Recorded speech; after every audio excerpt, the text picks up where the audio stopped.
So hello guys, कैसे हैं आप सभी।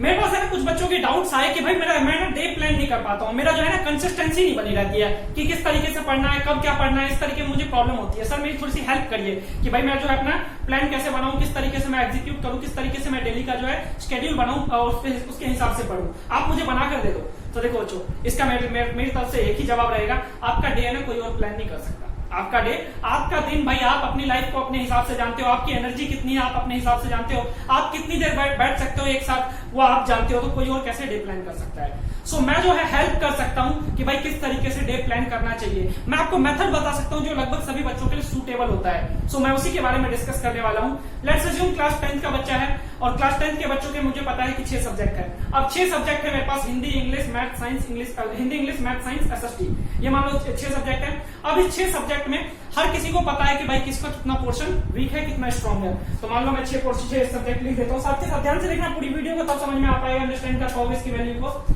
तो मेरे पास है Hindi English SST maths science, और इसके अलावा किसी के पास एक्सटर्नल होता है, संस्कृत वगैरह होता है, तो कोई बात नहीं है, अच्छी बात है।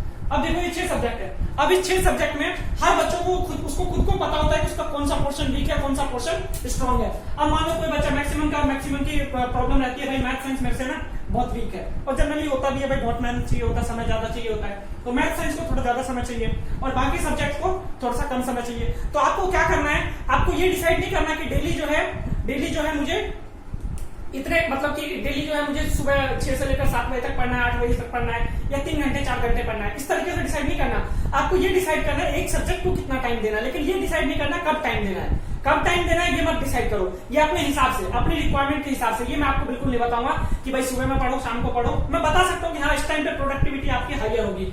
मान लो अब मेरी जो है ना हिंदी, मैं स्टार के बेसिस पे कर रहा हूँ कि भाई 1 स्टार मतलब कि उसको कोई प्रॉब्लम नहीं है, जिसको ज्यादा प्रॉब्लम उसको ज्यादा स्टार दूंगा। तो मान लो भाई हिंदी जो है, हिंदी जनरली बच्चों का ठीक ठाक रहता है, 1 स्टार की जरूरत है। इंग्लिश भी लगभग ठीक रहता है, उसमें कोई प्रॉब्लम नहीं होती। एसएसटी में थोड़ी सी प्रॉब्लम हो सकती है, 1 स्टार मतलब कोई प्रॉब्लम नहीं, 2 स्टार मतलब प्रॉब्लम होनी शुरू हुई है, तो एसएसटी में थोड़ी सी प्रॉब्लम रहती है। मैथ्स में तो भाई सबको ही प्रॉब्लम रहती है, मैथ्स में थोड़ा सा ज्यादा समय की जरूरत होती है। साइंस में भी लगभग 2 स्टार के अराउंड प्रॉब्लम होती है। संस्कृत बच्चे सोचते हैं भाई लास्ट में पढ़ लेंगे, लेकिन नहीं हो पाता है, तो इसको भी 2 स्टार में रखा जाए। तो अब देखो हमारे पास 1 स्टार वाले को ना, जो हमारे पास जो है ना 1 स्टार है, उसको क्या करना, 1 स्टार और 2 स्टार वाले को आधा घंटा देना है। 1 स्टार वाले इसको 20 मिनट दो, आधा घंटा मत दो, इसको 20 मिनट्स दो डेली। डेली मतलब डेली होता है 20 मिनट्स डेली। और इसके अलावा जो एसएसटी है ना, उसको मेरा मानना है कि भाई आधा घंटा डेली दो ना, 30 मिनट अगर डेली दे काम चल जाएगा। संस्कृत भी जो है 30 मिनट अगर डेली दे तो काम चल जाएगा। साइंस में भी 30 की जगह ना अगर 40 मिनट हो सके तो मच बेटर है, 40 मिनट्स अगर हो जाए तो मच बेटर है। मैथ्स में भी आपका जो है लगभग 45 मिनट्स के अराउंड समय हमें चाहिए। अब देखो ये मेरे पास कितना समय बन जाता है, जोड़ के बताओ, कैलकुलेशन आप लोगों की तेज होगी।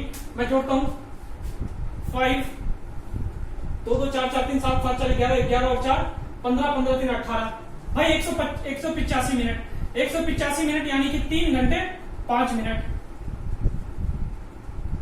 इतना घंटा हो गया। 3 घंटे समय बनना है, मतलब कि 3 घंटे डेली सेल्फ स्टडी चाहिए मुझे। 3 घंटे डेली सेल्फ स्टडी चाहिए 5 सब्जेक्ट्स को पढ़ने के लिए। अब देखो इतना समय मैं नहीं दे पाता, मैं एक बार में पढ़ूंगा तो भाई बोर हो जाऊंगा। तो अब इसके लिए क्या करना है आपको डे प्लान करना है कि भाई मान लो मैं मॉर्निंग में जो 6 बजे डेली उठ जाता हूँ, उठने का भी हिसाब फिक्स नहीं रहता। रात को कोई जल्दी सोता है तो जल्दी उठता है, कोई लेट सोता है तो लेट उठता है।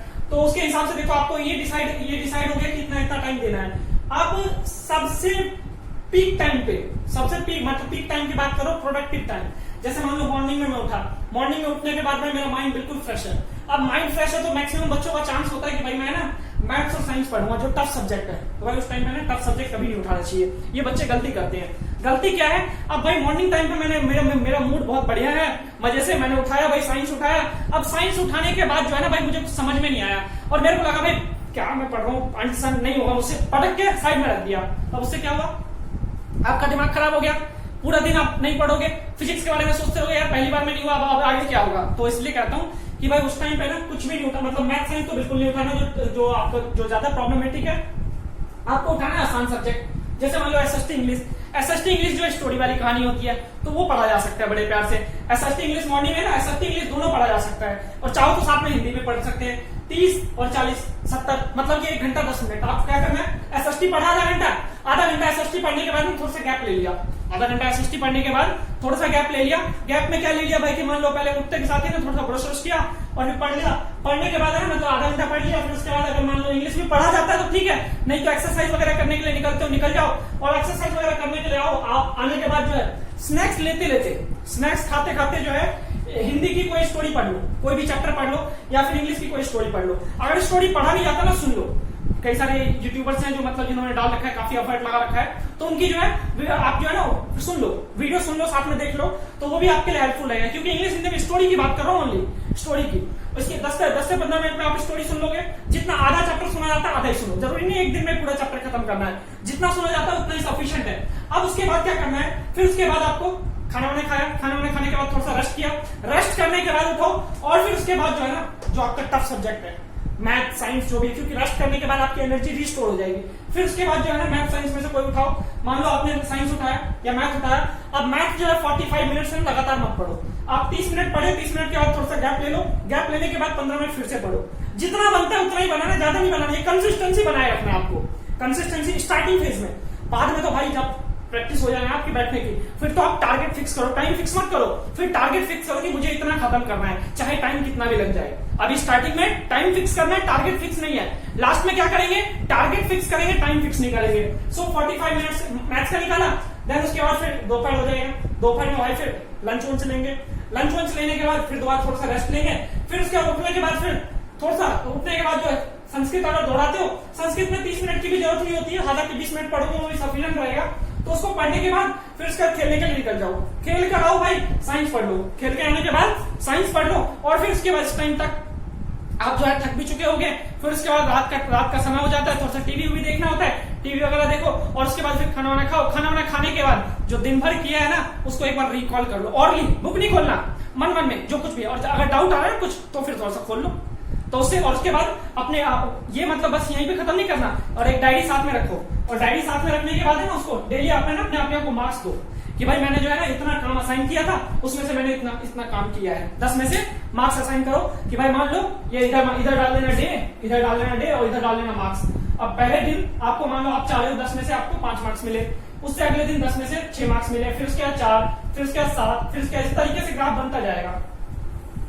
एक टाइम ऐसा आएगा कि ग्राफ है ना ऐसा हो जाएगा सीधा 10 में से 10, 10 में से 10, फिर समझ लो 10 में से 10 हो गया, फिर मजे की बात है, फिर आपकी जो है कंसिस्टेंसी फिक्स हो गई है। मतलब कि आप जो है अब फिर जब मतलब कि ये वाली सिचुएशन आ जाए ना तब समझ जाओ कि आपका है ना अब टाइम फिक्स नहीं है, टारगेट फिक्स है। और जब आपके मतलब ये फ्लो बन जाएगा तो उसके बाद क्या करना है आपको, हर चैप्टर का ना ये फिक्स कर लेना है कि भाई मान लो पहले चैप्टर का मतलब मैथ्स में है ना मुझे पहला चैप्टर का 2 एक्सरसाइज आज कंप्लीट करना है, चाहे जितना मर्जी समय लग जाए। और बार बार यही कहूंगा कि भाई एक बार में ना सारा मतलब एक दिन में एक ही सब्जेक्ट नहीं पढ़ना, सारे सब्जेक्ट पढ़ने हैं। खाना में सोचो यार, एक दिन में खाली चावल खाते हो, दाल भी खाते हो ना, साथ में सैलेड भी लेते हो, तो भाई जब खाने में हम मिक्स करके डाइट्स लेते हैं तो पढ़ाई में ऐसा क्यों, पढ़ाई में भी तो सारा मिक्स डाइट चाहिए ना। तो पढ़ाई भी भाई ऐसा ये समझ लो न्यूट्रिशन है, पढ़ाई भी है ना हमारी माइंड के लिए न्यूट्रिएंट्स है। तो इन सभी न्यूट्रिएंट्स को मिलाओगे ना तब बैलेंस डाइट बनता है, बैलेंस एजुकेशन बनता है। सो सब कुछ पढ़ना है, किसी को स्टोरी वगैरह पढ़ना अच्छा लगता है, टीवी वगैरह देखना अच्छा लगता है, वो भी देखना जरूरी है, खेलना भी जरूरी है। तो कोई माँ बाप जो कहते हैं ना कि भाई पढ़, ऐसा नहीं होना चाहिए भाई। मैं उन चीजों के खिलाफ हूँ, लेकिन जो बच्चा ये कहता है मैं खेलूंगा उसके लिए भी गलत है भाई। अपने आप को खुद सोचो, अगर नहीं पढ़ोगे तो भाई सोसाइटी में कैसे स्टैंड करोगे। अभी तो मजा आ रहा है, बचपन में माँ बाप खिला रहे हैं पिला रहे हैं, जब खुद की बात आएगी ना, जब खुद के बच्चे होंगे तब उस टाइम पे जवाब कैसे दोगे, दुनिया से कैसे फेस करोगे। आज की डेट में अगर पढ़ा लिखा ना हो ना, टेक्नोलॉजी भी यूज नहीं कर सकते। जिस फोन पे आप देख रहे हो ना वीडियो मेरे को, वो भी आपको चलाना नहीं आएगा अगर मान लो सामाजिक ज्ञान ना हो और एकेडमिक ज्ञान ना हो। तो एक सोशल स्टेटस में मेंटेन करने के लिए पढ़ना जरूरी है। सो दैट्स व्हाई बच्चों अपने आप को खुद को है ना जिज्ञासु बनाओ। माँ बाप के ये मत सोचो कि यार माँ बाप कहेंगे कोई और कहेगा, तब जरूरी कोई मोटिवेशन देखने की। भाई खुद के अंदर मोटिवेशन क्रिएट करो ना, अपनी इंटरनल कमियों को पहचानो, अपने माँ बाप की देखो क्या किस स्ट्रगल से उन्होंने अचीव किया है, उस अचीवमेंट को याद करो। उसके बाद किसी मोटिवेशन की जरूरत नहीं है आपको, फिर उसके बाद खुद ही करते चले जाओगे। अब देखो भाई हिंदी इंग्लिश में स्टोरी पढ़ना है, डेली क्या करना है हिंदी इंग्लिश में कम से कम एक दिन का टारगेट रखना है। आज मैंने स्टोरी पढ़ा तो उसके बाद कुछ नहीं करना, अगले दिन क्या करना है आपको उसी चैप्टर मतलब उसमें एक लेटर पढ़ लिया, उस लेटर को लिख लिया, अनसीन पैसेज कर लिया, एक दिन ग्रामर क्वेश्चन कर लिया। तो थोड़ा थोड़ा करना है भाई, एकदम से सारा नहीं खाना, थोड़ा थोड़ा खाओगे ना टेस्ट लेके मजा भी आएगा और आनंद भी मिलेगा। सो इस तरीके से करना है, धीरे धीरे करना है। और उसके बाद भी भाई किसी की जिंदगी में बदलाव ना आए ना, फिर दोबारा मेरे से संपर्क कर लेना, मैं इलाज कर दूंगा। समझ पा रहे हो? तो अगर हेल्पफुल रहा हो ना, कमेंट में बताना जरूर, अपने दोस्तों से भी शेयर करना। तो आज के लिए इतना ही रखता हूँ, और अगली कौन सी प्रॉब्लम है, कहाँ प्रॉब्लम फेस करते हो मुझे बताना जरूर, ताकि मैं आपकी हेल्प कर पाऊँ। तो आज के लिए इतना ही रखता हूँ, फिर मिलूंगा अगली सभा में, तब तक के लिए दुआओं में याद रखिएगा। Goodbye, take care.